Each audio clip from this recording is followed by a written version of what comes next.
नमस्कार, India news Punjab Himachal देख रहे हैं आप और मैं हूं आपके साथ तमन्ना अरोड़ा। बड़ी खबर की ओर रुख करेंगे। बता दें कि हिमाचल प्रदेश में लोहड़ी के त्योहार पर सुक्खू सरकार ने प्रदेशवासियों को एक बड़ा तोहफा दिया है। ओपीएस को प्रदेश में एक बार फिर से बहाल कर दिया गया है। तो सुक्खू सरकार का ये बड़ा तोहफा प्रदेशवासियों को, बता दें कि ओपीएस को जो है ओल्ड पेंशन स्कीम को प्रदेश में फिर से बहाल कर दिया गया है। लोगों में इस दौरान खुशी की लहर देखने को मिल रही है। हिमाचल प्रदेश में पुरानी पेंशन योजना बहाल कर दी गई है। ओपीएस की बहाली पर मैं बहुत खुश हूं, सीएम सुक्खू का बयान सामने आया। सीएम सुक्खू ने जो है लोहड़ी के मौके पर प्रदेशवासियों को ये बड़ी सौगात दी है। प्रदेशवासियों को जो है ओपीएस लागू करके बड़ी सौगात दी है। चुनाव से पहले जो वादा किया था उसे पूरा किया। इस तरह सीएम सुक्खू का बयान सामने आया है। 1,36,000 कर्मचारियों को इसका लाभ मिलेगा। तो प्रदेश में लोहड़ी के मौके पर प्रदेशवासियों को ये बड़ा तोहफा सुक्खू सरकार का। सीएम सुक्खू ने ओल्ड पेंशन स्कीम को एक बार फिर से बहाल कर दिया है। प्रदेश में कर्मचारियों में अब खुशी की लहर दौड़ रही है। बता दें कि कांग्रेस की विचारधारा सच्चाई की मिसाल है। सीएम सुक्खू का बयान सामने आया और इसके साथ ही उन्होंने कहा कि चुनाव से पहले जो वादा किया था उसे पूरा किया है। बता दें कि विधानसभा चुनाव में ओपीएस का एक बड़ा मुद्दा रहा था और ओपीएस के मुद्दे को लेकर प्राथमिकता पर इस मुद्दे को जो है बार बार उठाया गया और इसी वजह से जो है शायद कांग्रेस को इस बार जनता ने मौका दिया है। हिमाचल प्रदेश में अब ओपीएस को बहाल एक बार सीएम सुक्खू ने फिर से कर दिया है और सीएम सुक्खू का कहना है कि चुनावों के दौरान जो वादा किया था उस वादे को फिर से पूरा कर दिया है। चुनाव से पहले जो वादा किया था उसे पूरा किया। इसके साथ ही सीएम सुक्खू ने 1,36,000 कर्मचारियों को इसका लाभ मिलेगा, इस तरह का उन्होंने बयान दिया है। और क्या कुछ उन्होंने कहा है वो भी आप सुनिए। मैं आपको बताना चाहता हूं, जो नौकरी लगे हुए हैं 4,430 जो अभी नौकरी लगे हैं, करोड़ का एरियर उनका पड़ा है। जो सैलरी का है, जो नौकरी लगे हैं अभी उनकी सैलरी का जो एरियर हिमाचल प्रदेश सरकार को देना। पेंशन वाले जो सरकार में काम कर चुके हैं, रिटायरमेंट की जिंदगी जी रहे हैं, उनका 5,226 करोड़। और जो अभी 6th पे कमीशन लागू हुआ उसका डीए तकरीबन 1,000 करोड़।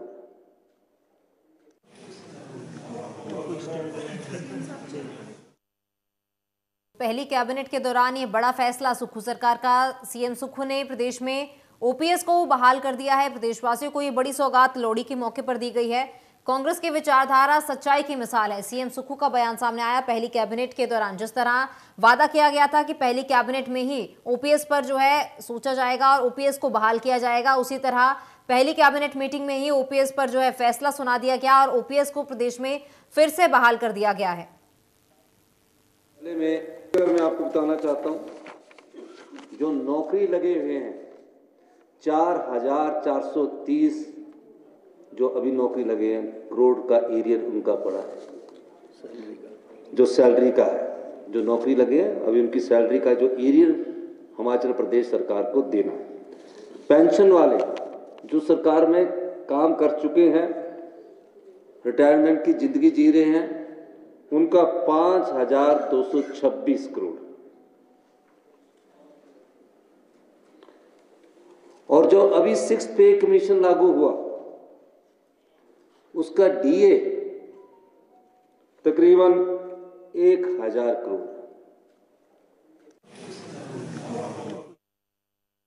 जहां बिलासपुर जिला मुख्यालय के परिसर में ग्रामीणों ने 2 दिन पहले रहस्यमय परिस्थितियों में हुई युवक की मौत को लेकर उचित कार्रवाई न होने पर जहां परिजनों और ग्रामीणों ने जमकर पुलिस प्रशासन के खिलाफ नारेबाजी की, तो वहीं महिलाओं का जो है रो रो कर बुरा हाल है।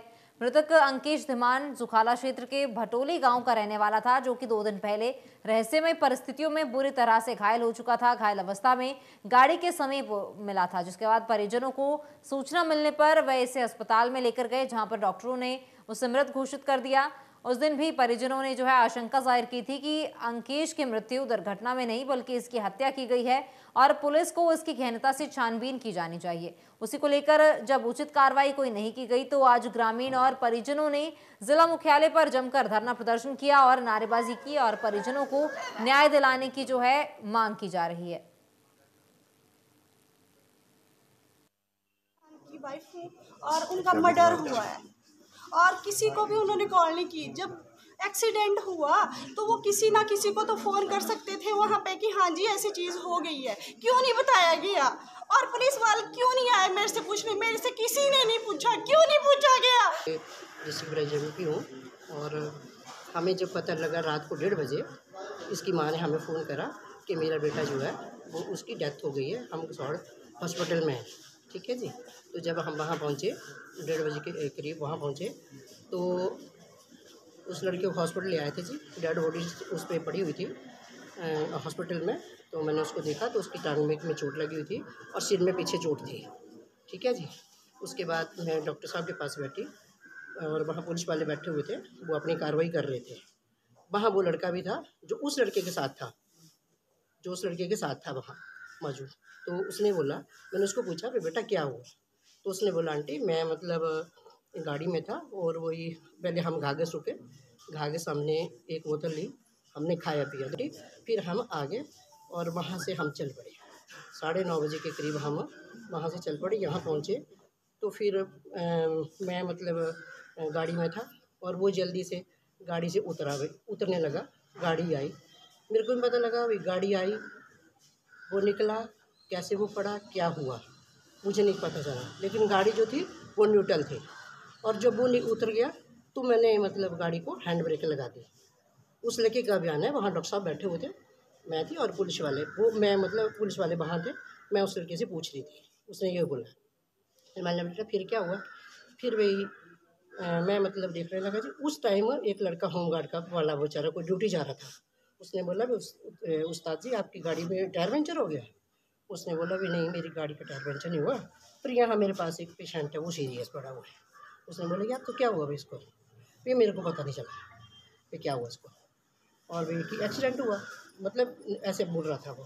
फिर उसने क्या करा जी, उसने बोला यार तू चल इसको उठा और मेरे मोटरसाइकिल पर रख, मैं जा रहा हूँ ड्यूटी पर मारने, और मैं इसको हॉस्पिटल ले चलते हैं पहले।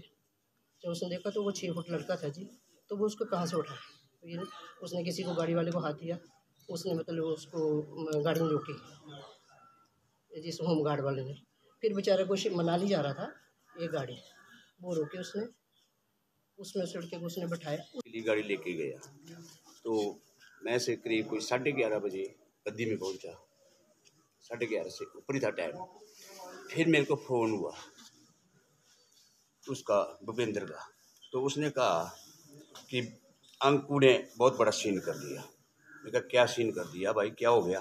एकदम ही जब बोलते उसने गाड़ी डांग में मार दी। मैं क्या अच्छा, मैं कहा तुम्हारे को चोट तो नहीं लगी कोई? बोलते नहीं अंकु को बहुत चोट लग गई।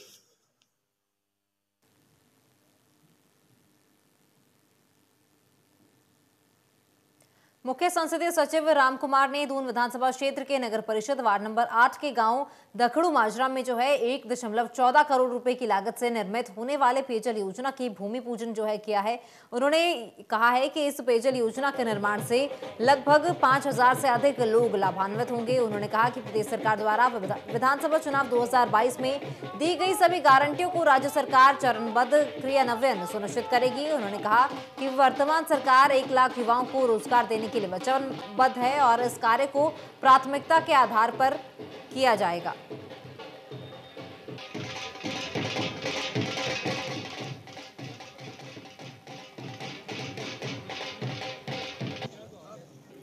पेयजल योजना के निर्माण को लेकर भूमि पूजन किया गया है। 1.14 करोड़ की पेयजल योजना का भूमि पूजन किया गया।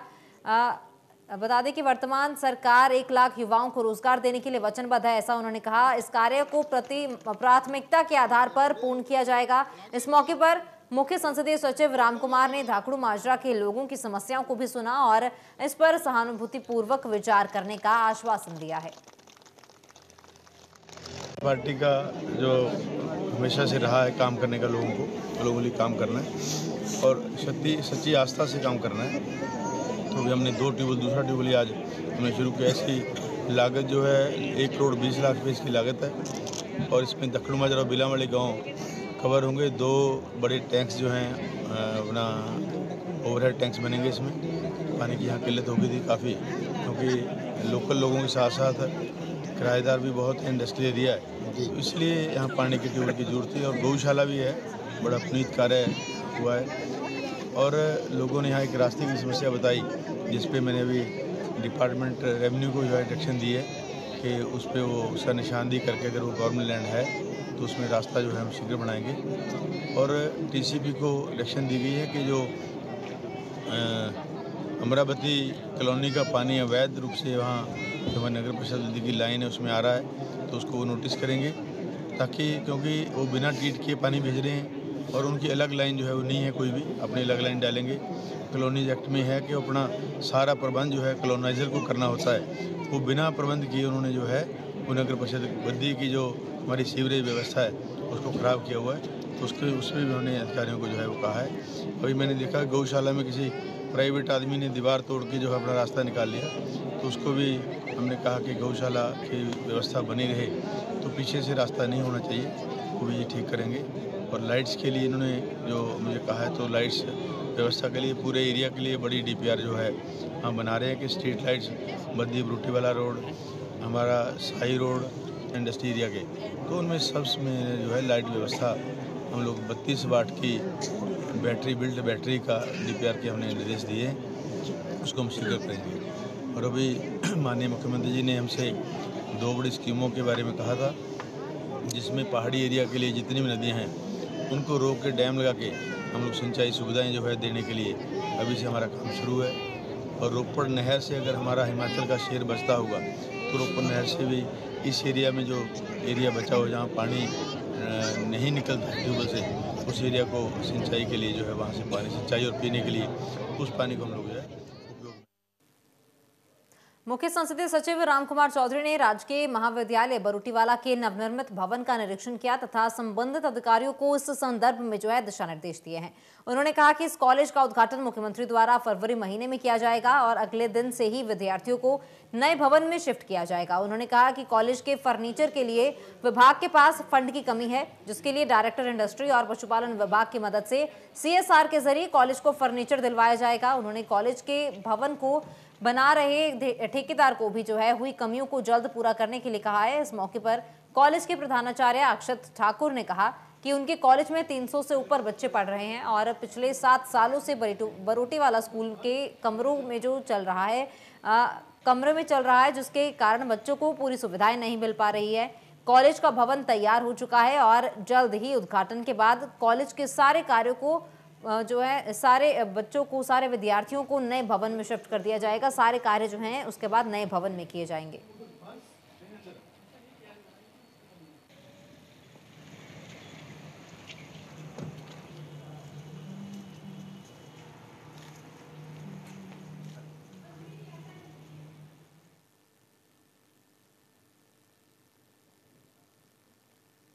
चंबा जिला के पहाड़ी इलाकों में देर रात से जमकर ताजा हिमपात हुआ है, जिसके चलते तापमान में भारी गिरावट दर्ज की जा रही है। चंबा जिला की बात की जाए तो सलूनी, ढलौसी और चुराह के ऊंचाई वाले इलाकों में करीब आधा फीट से अधिक हिमपात होने के बाद एक तरफ बर्फीली हवाएं लोगों का जीना दुश्वार कर रही हैं, तो वहीं दूसरी ओर बर्फबारी के से जो है किसान बागवान काफी खुश दिखाई दे रहे हैं। हिमाचल प्रदेश की अलग अलग जगहों की तस्वीरें हैं। सिरमौर, कुल्लू मनाली, चंबा, शिमला और मंडी में जो है तापमान में भारी गिरावट दर्ज की गई है।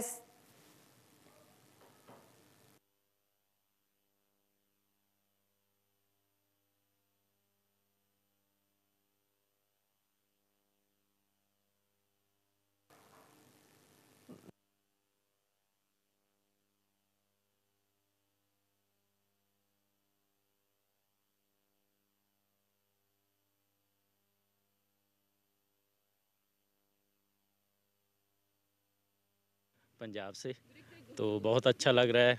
बच्चे हैं साथ में, फैमिली है, तो एक अलग ही एक्सपीरियंस है स्नोफॉल का। खासकर ये सोलांग वैली से ऊपर धुंधी पड़ता है जो इस एरिया में।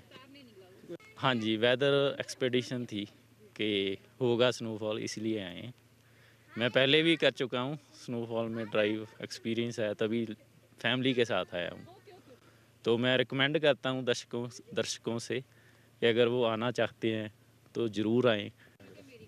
माइनस में टेम्परेचर है तो अच्छा लग रहा है। टूरिज्म जो स्नोफॉल से जो बहुत ज़्यादा बढ़ रहा है सर। विंटर टूरिज्म जो है खासकर जब स्नोफॉल होती है, मनाली में एक्यूपेंसी ज़्यादा ही बढ़ रही है और समर से ज़्यादा लोग जो है विंटर में ज़्यादा पसंद कर रहे हैं, क्योंकि समर में बहुत ही ज़्यादा लोग ट्रैफिक में ही फंस जाते हैं, इसलिए विंटर में ज़्यादा पसंद कर रहे हैं और सस्ता भी पड़ रहा है उनको मनाली में इस टाइम विंटर में रहने के लिए। वाले दिनों में उम्मीद बहुत ज़्यादा है सर, जैसे अगर स्नोफॉल होती है, जैसे आज 12, 13, 14 तारीख तक मौसम खराब है, अगर स्नोफॉल ज़्यादा होती है तो हमारा विंटर टूरिज्म लंबा चल पड़ता है सर, उससे हमारी जो आर्थिक स्थिति थोड़ा मजबूत हो जाती है। मेरा नाम अभिनव सिंह है और मैं झारखंड से हूँ, मैं बेसिकली धनबाद से। और सच कहूँ तो यहाँ का वेदर बहुत अच्छा है। मतलब अगर सिंपल लाइन में कहा जाए ना तो हुस्न पहाड़ों का क्या कहने भाई, वो अलग ही होते हैं हुस्न पहाड़ों के। तो भाई सुबह से दो भी थे अपने, बट अभी हम तो एंजॉय कर रहे हैं बहुत, क्योंकि अभी हल्की बहुत स्नो भी गिरनी शुरू हो गई है और जो थे भाई अपना तो पूरा फुल पैसा वसूल है भाई, तो अपना मज़ा आ रहा है। थैंक्स यार। भाजपा द्वारा जिला बिलासपुर में भाजपा के चुने हुए तीनों विधायकों का सम्मान समारोह आयोजित किया गया, जिसमें कि श्री नैना देवी से विधायक रणधीर शर्मा, सदर बिलासपुर के विधायक त्रिलोक जम्वाल और झंडूता के विधायक जीतराम कटवाल का बिलासपुर के भाजपा कार्यकर्ताओं के द्वारा जो है भव्य स्वागत किया गया है। सम्मान समारोह के उपरांत पत्रकारों से बातचीत करते हुए भाजपा के मुख्य प्रदेश प्रवक्ता विधायक रणधीर शर्मा ने कहा कि बिलासपुर के लोगों के आशीर्वाद से जो है जिला बिलासपुर में भाजपा ने 3 सीटें जीती है। हालांकि प्रदेश में कांग्रेस सरकार सत्तारूढ़ हुई है, लेकिन लोगों ने जो है उन्हें विपक्ष की भूमिका दी है और वो विपक्ष की भूमिका बहुत ही ईमानदारी के साथ निभाएंगे और प्रदेश हित में विधानसभा में मुद्दों को भी उठाया जाएगा। कि इकाई की ओर से जिला के तीनों जीते हुए विधायकों का अभिनंदन कार्यक्रम था। जिलाध्यक्ष स्वतंत्र संख्यान जी के नेतृत्व में ये बहुत ही भव्य गरिमापूर्ण कार्यक्रम यहाँ पर आयोजित हुआ, जिसके लिए मैं इनकी टीम का और जिला से आए समस्त कार्यकर्ताओं का गर्मजोशी के साथ हमारा स्वागत करने पर बहुत बहुत धन्यवाद करता हूँ, आभार प्रकट करता हूँ और कार्यकर्ताओं को विश्वास दिलाता हूँ कि उन्होंने जिन उम्मीदों, जिन आशाओं के साथ हमें जिताया, उन उम्मीदों आशाओं को हम पूरा करेंगे। ये ठीक है कि प्रदेश की जनता ने जनादेश हमें विपक्ष में बैठने का दिया है, उस जनादेश को हमने स्वीकार किया है और विपक्ष की भूमिका को शुरू से ही प्रभावी ढंग से निभाने का अभियान शुरू कर दिया है। और आज कार्यकर्ताओं से ये भी आह्वान हमने किया है कि आप सब एकजुट होकर ये जो जन विरोधी निर्णय लेने वाली तानाशाही सरकार कांग्रेस की बनी है, इसके खिलाफ लड़ाई लड़ने के लिए तैयार हो। स्वामी विवेकानंद के जन्मदिवस के उपलक्ष्य में युवा सेवाओं और खेल विभाग द्वारा आयोजित जिला स्तरीय युवा उत्सव की अध्यक्षता करते हुए जिला दंडाधिकारी प्रशांत सरकेक ने कहा कि स्वामी विवेकानंद की शिक्षाएं आज के संदर्भ में और भी ज्यादा प्रासंगिक हैं। उन्होंने युवाओं का आह्वान करते हुए कहा कि हमें स्वामी विवेकानंद द्वारा दिखाए गए रास्ते पर चलकर स्वास्थ्य समाज के निर्माण के लिए आगे आना चाहिए। उन्होंने कहा कि युवाओं के स्वास्थ्य समाज और राष्ट्र निर्माण में अहम भूमिका होती है तथा युवाओं को अपनी ऊर्जा का सकारात्मक दिशा में प्रयोग करना चाहिए। उन्होंने युवाओं से आग्रह किया है कि वे खेल के साथ अन्य गतिविधियों में भी अधिक से अधिक भाग लें। उन्होंने कहा कि ऐसे आयोजन जो है युवाओं के अनुशासन की भावना में सहायक सिद्ध होते हैं। इसके साथ ही उन्होंने बताया कि राष्ट्रीय तथा अंतर्राष्ट्रीय स्तर पर उत्कृष्ट प्रदर्शन करने वाले खिलाड़ियों को प्रदेश सरकार द्वारा सरकारी नौकरी में 3% के आरक्षण का प्रावधान भी किया गया है।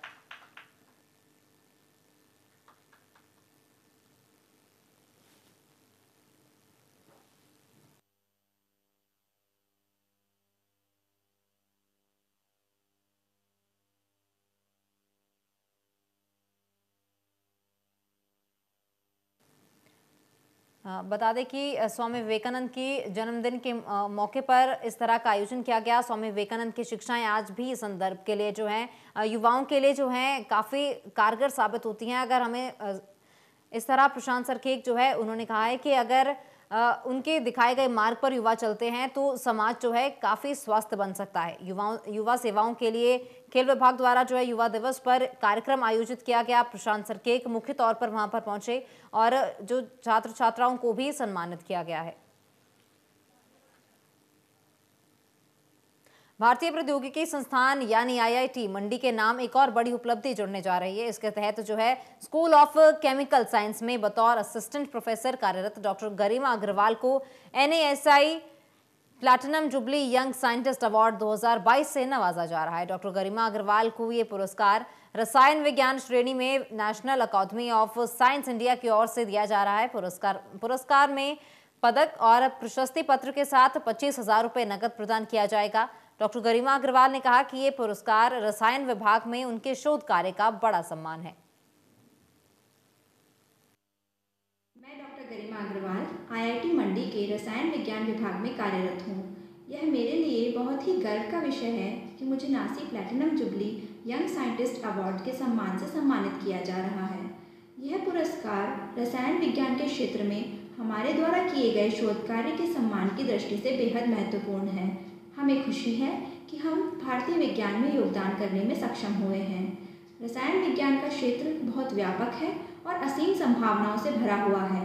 हमें उम्मीद है कि हम भविष्य में भी रसायन विज्ञान में योगदान करने में सक्षम रहेंगे। इस सुअवसर पर मैं अपने सभी मेंटर्स को, सहकर्मियों और सहयोगियों को, लैब में काम करने वाले सभी सदस्यों को और आर्थिक सहायता प्रदान करने वाली फंडिंग एजेंसीज को धन्यवाद करती हूँ। एक्मे ग्रुप की ओर से वीरवार को सड़क सुरक्षा सप्ताह के तहत दूसरे दिन किशनपुरा में बाइक रैली निकालकर लोगों को जागरूक किया गया। कंपनी का मुख्य उद्देश्य सड़क नियमों की पालना करना है ताकि लोगों को वाहन चलाते समय नियमों के बारे में जागरूक किया जा सके। एक्मे जेनेरिक ग्रुप का कहना है कि कंपनी द्वारा रोड सेफ्टी सप्ताह मनाया जा रहा है, जिसमें कि रैली निकालते हुए लोगों को सड़क सुरक्षा के नियमों के प्रति जागरूक किया जा रहा है। उन्होंने बताया कि सुरक्षा सप्ताह 17 तक मनाया जाएगा, जिसमें कि रोजाना लोगों को सड़क सुरक्षा के प्रति जागरूक किया जाएगा। सेफ्टी हेड मनोज कुमार ने बताया है कि क्षेत्र में हो रहे सड़क हादसों को रोकने के लिए जो है ये जागरूकता सप्ताह चलाया जा रहा है, जिसके तहत लोगों को जागरूक किया जा रहा है। 17 जनवरी तक ये रोड सेफ्टी सप्ताह जो है मनाया जा रहा है। लोगों को जागरूक करने के लिए रोड सेफ्टी सप्ताह मनाया जा रहा है। एक्मे ग्रुप द्वारा रोड सेफ्टी सप्ताह मनाया जा रहा है ताकि लोगों को जागरूक किया जा सके। सड़क नियमों के प्रति लोगों को जागरूक करना इस रैली का मुख्य मकसद है। इसके साथ ही सड़क हादसों को होने से रोका जा सके, इसके लिए जो है लोगों को जागरूक किया जा रहा है। जो लोग बिना हेलमेट के घर से बाहर निकले हैं उन्हें भी जो है इस रैली के बारे में बताया जा रहा है। उन्हें रोड सेफ्टी नियमों के बारे में जानकारी दी जा रही है, उन्हें जागरूक किया जा रहा है।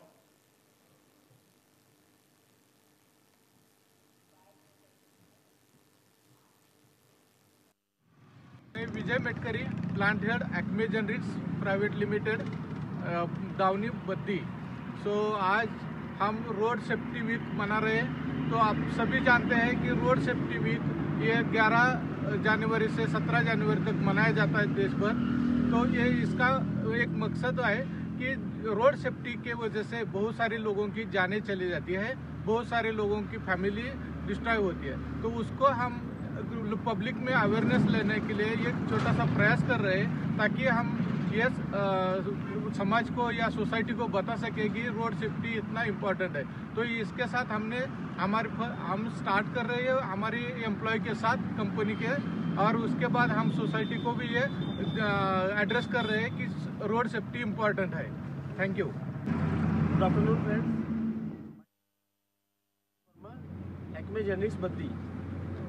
आज हम रोड सेफ्टी वीक मना रहे हैं। आज हमने एक्मे जेनेरिक्स बद्दी से स्टार्ट करके Kishanpura, Manpura, then Acme generics को मतलब उसमें लोगों को अवेयर करने के लिए हमने रैली निकाली है छोटी सी, जिसमें कि हम लोगों को ये बता रहे हैं कि भाई आपको सेफ्टी की क्या इम्पोर्टेंस है।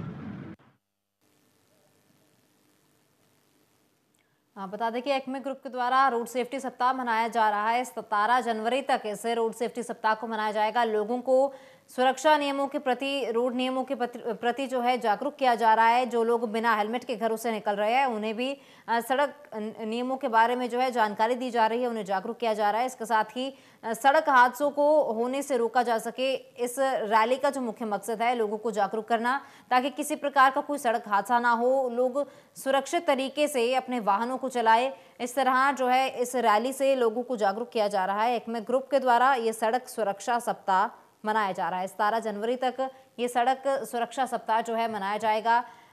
बाइकों पर जो है लोग निकले हैं इस सड़क सप्ताह को जो है बाइकों के द्वारा लोगों को जो है जागरूक किया जा रहा है। बाइकों पर सवार लोग, गाड़ियों में सवार लोग जो हैं लोगों को जागरूक कर रहे हैं। किस तरह से एक यमराज जो है एक बिना हेलमेट के जो मोटरसाइकिल पर नौजवान सवार है उसे एक संदेश देता हुआ दिखाई दे रहा है कि अगर हेलमेट उसने नहीं पहना तो कोई बड़ी दुर्घटना उसके साथ हो सकती है। तो एक्मे ग्रुप जो है लोगों को जागरूक कर रहा है। बाइकों पर सवार ये लोग जो हैं लोगों को जागरूक कर रहे हैं। रोड सेफ्टी सप्ताह मना रहे हैं। 17 जनवरी तक ये रोड सेफ्टी सप्ताह मनाया जाएगा और लोगों को इसी तरीके से जागरूक किया जाएगा। सुरक्षा नियमों के बारे में उन्हें जानकारी दी जाएगी।